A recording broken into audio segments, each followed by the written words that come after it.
নবুয়াত প্রাপ্তির আগে আমাদের প্রিয় নবী হযরত মুহাম্মদ সাল্লাল্লাহু আলাইহি ওয়াসাল্লামকে আরবের মুশরিকেরা আলামিন উপাধি দিয়েছিল। আলামিন অর্থ সত্যবাদী।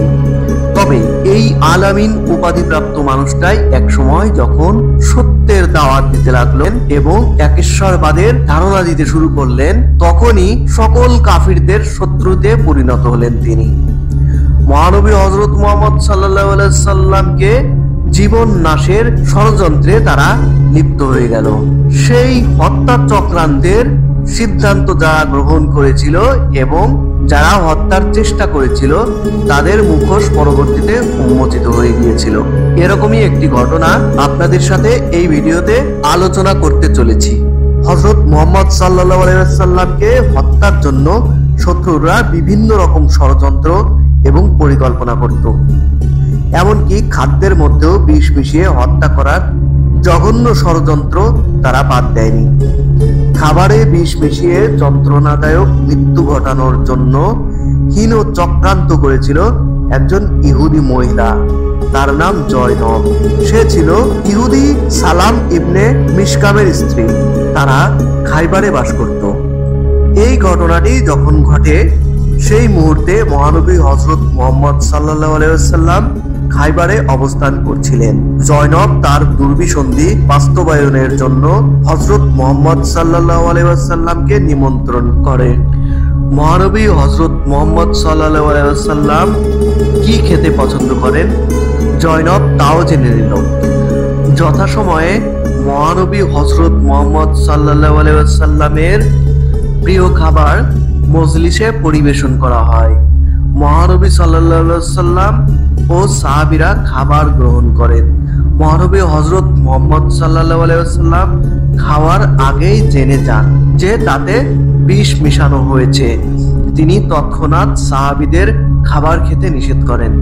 কিন্তু ইতোমধ্যে বাশার ইবনে বারা রাদিয়াল্লাহু তাআলা আনহু মহানবী হযরত মুহাম্মদ সাল্লাল্লাহু আলাইহি ওয়াসাল্লামের সতর্কবাণীর আগেই খাবার গিলে ফেলেছিলেন। কিছুক্ষণের মধ্যে তার দেহ তীব্র বিষক্রিয়া শুরু হয়ে যায়। খাবারে মিশ্রিত বিষ ছিল খুবই তীব্র, ফলে অল্পক্ষণের মধ্যেই বাশার রাদিয়াল্লাহু তাআলা আনহু শাহাদাত বরণ করেন। পরবর্তীতে ওই মহিলার স্বীকার করেছিল যে খাবারে সে বিষ মিশিয়ে দিয়েছে। এর কারণ ছিল কোনো এক যুদ্ধে তার স্বামী এবং কাছের মানুষ মহানবী হযরত মুহাম্মদ সাল্লাল্লাহু আলাইহি সাল্লামের সৈন্যবাহিনীর কাছে যুদ্ধের ময়দানে প্রাণ হারিয়েছিল। সে তৎক্ষণাৎ মহানবী হযরত মুহাম্মদ সাল্লাল্লাহু আলাইহি সাল্লামকে চ্যালেঞ্জ ছুড়ে দিয়ে বলল যে আপনি যদি সত্য নবী হয়ে থাকেন তাহলে এই বিষ মিশ্রিত খাবার খান। যদি মহানবী হযরত মুহাম্মদ সাল্লাল্লাহু আলাইহি সাল্লাম জীবিত থাকেন তাহলে সে ক্ষমা চাইবে এবং ইসলাম গ্রহণ করবে। পরবর্তীতে মহানবী হযরত মুহাম্মদ সাল্লাল্লাহু আলাইহি ওয়াসাল্লাম বিষ মিশ্রিত খাবার খেয়ে নিলেন।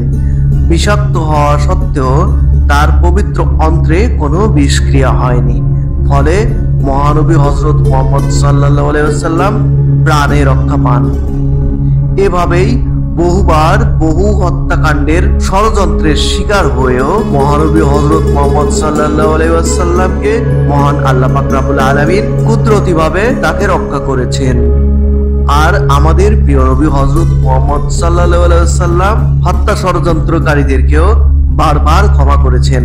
তবে এই ঘটনাটি বুখারী হাদিস নাম্বার 3169 এবং মুসনাদে আহমদের 3547 ভিন্নভাবে বর্ণিত হয়েছে।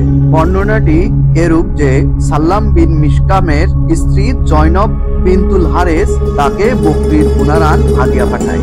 সে আগেই জেনে নিয়েছিল যে রাসূলুল্লাহ সাল্লাল্লাহু আলাইহি ওয়াসাল্লাম রানীর মাংস পছন্দ করেন। এজন্য উক্ত মহিলা উক্ত রানে ভালোভাবে বিষ মাখিয়ে দিয়েছিলেন। রাসূল সাল্লাল্লাহু আলাইহি ওয়াসাল্লাম মাংসের কিছু অংশ চিবিয়েও ফেলেছিলেন কিন্তু গিলেননি। অতঃপর মহানবী হযরত মুহাম্মদ সাল্লাল্লাহু আলাইহি ওয়াসাল্লাম বলেন, এই হাড্ডি আমাকে বলেছে যে সে বিষ মিশ্রিত।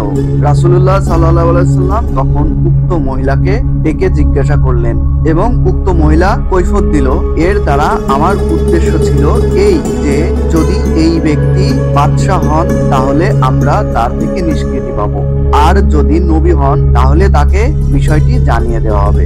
অন্য বর্ণনায় এসেছে তিনি বলেছিলেন, আমরা চেয়েছিলাম যদি আপনি মিথ্যাবাদী হন তাহলে আমরা নিষ্কৃতি পাবো, আর যদি আপনি নবী হন তাহলে এ বিষ আপনার কোনো ক্ষতি করতে পারবে না। তখন রাসূলুল্লাহ সাল্লাল্লাহু আলাইহি সাল্লাম তাকে ক্ষমা করে দেন, কিন্তু সাথী বিশর বিন বারা বিন মারুর এক টুকরো চিবিয়ে খেয়ে ফেলেছিলেন, ফলশ্রুতিতে তিনি মারা যান। তার মৃত্যুর বদলা স্বরূপ উক্ত মহিলাকে হত্যার শাস্তি মৃত্যুদণ্ড প্রদান করা হয়।